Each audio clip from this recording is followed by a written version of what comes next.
Hi, this is Carrie Johnson with the Iowa Department of Management, and this is the first video in the webinar series, Tax Increment Financing Administration in the Property Valuation System. The series is particular to administering TIF in the property valuation system. If you're looking for more general information about the property valuation system, please view the series Property Valuation System Basics. What I'm going to provide with this particular brief webinar is information regarding the basics of tax increment financing, just to provide a background if you're not very familiar with the topic. This is not in any stretch of the imagination inclusive, but it provides the basics. So what is TIF? Tax increment financing is a method of reallocating property tax revenues that are a result of an increase in value above a base valuation figure.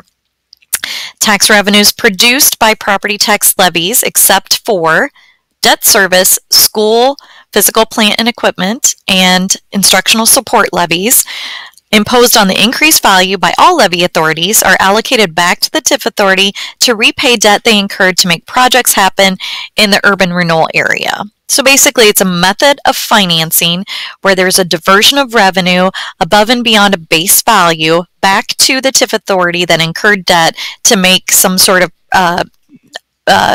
valuation growth or projects happen within a specified area.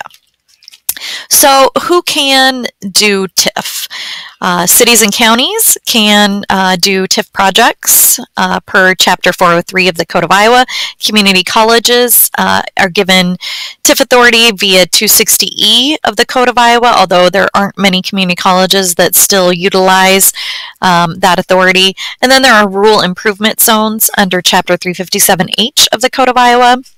Rural improvement zones are recreational lake districts. There's a handful of those in the state, so generally if you have one of those in your county, you would be aware of it. So that's the folks that can utilize TIF as a tool. Regarding the urban renewal process, the first step in using TIF and doing urban renewal via Chapter 403, for instance, involves a city or county adopting an urban renewal plan. So Chapter 403 requires a resolution of necessity saying that, okay, well, we need to undertake urban renewal because we need to eliminate slum or blight, or we want to do economic development, and that the rehabilitation or development is in the best interest of the public. There's a boundary identification, plan objective, submission of the plan to a planning commission. There's a notice and public hearing and a consultation with the affected levy authorities. Because again, as I mentioned, TIF involves a diversion of revenue from affected levy authorities to the TIF authority to help repay them for their investment in doing a project. So there are boundary restrictions. Cities operate obviously within their city limits, but they can't operate within the 2-mile area outside the city if the county agrees to that operation. Counties operate in the area outside the 2-mile area surrounding the city, but can then operate within the 2-mile area or even within the city if the city agrees. Ag land restrictions are some restrictions regarding ag land. Slum or blighted areas cannot include ag land. And economic development areas can't include ag land or century farmland unless the owner agrees. So if you have an ag property owner that owns some land and wants to see it developed and they agree to this project or the development, then a TIF area or an urban renewal area can include ag land. TIF ordinance. So we have an urban renewal plan that's been adopted by resolution. The city or county, in this instance, we're talking about Chapter 403, so just cities and counties, would then adopt an ordinance to initiate tax increment financing. So that's what we think of when we think of TIF. Urban renewal plans and these TIF ordinances can be amended at any time. TIF projects and debt. The TIF authority, so the city or county in this instance, would initiate projects, and it may be a variety of things. It could be infrastructure work, water and sewer or streets, that sort of thing, roads. It could be economic development loans or grants to a private business. It could be a developer agreement, that sort of thing, or it might be slum and blight elimination. It might be tearing down dilapidated structures, that sort of thing. The TIF authority does the projects and they incur debt. So the debt can be any number of forms. It could be rebate agreements or developer agreements. It could be an internal loan that a city, for instance, is borrowing from its general fund in order to do some infrastructure work, for example. Or it could be more your traditional bonds and notes. So they incur regular structured debt on the market and have an intent to repay that with TIF revenue. There are sunsets sometimes applicable. Slum and blight designations have no sunset.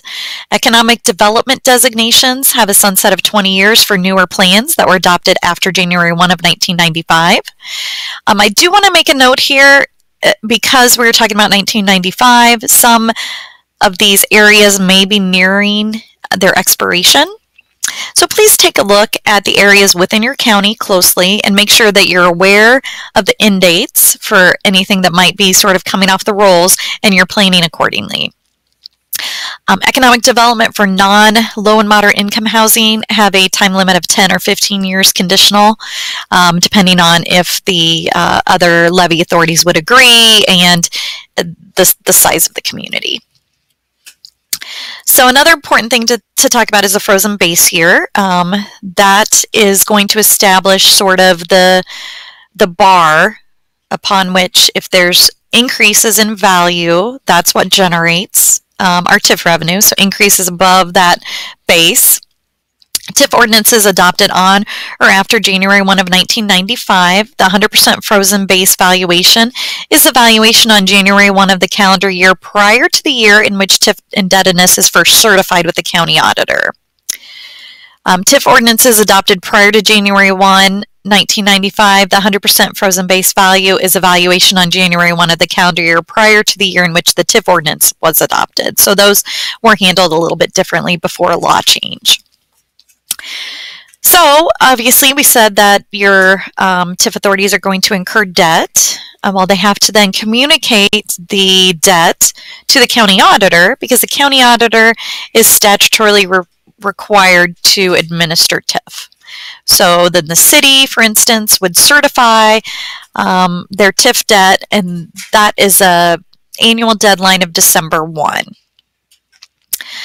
So when they initially incur debt, they're going to certify that debt by December 1, so it can be payable potentially in the next fiscal year.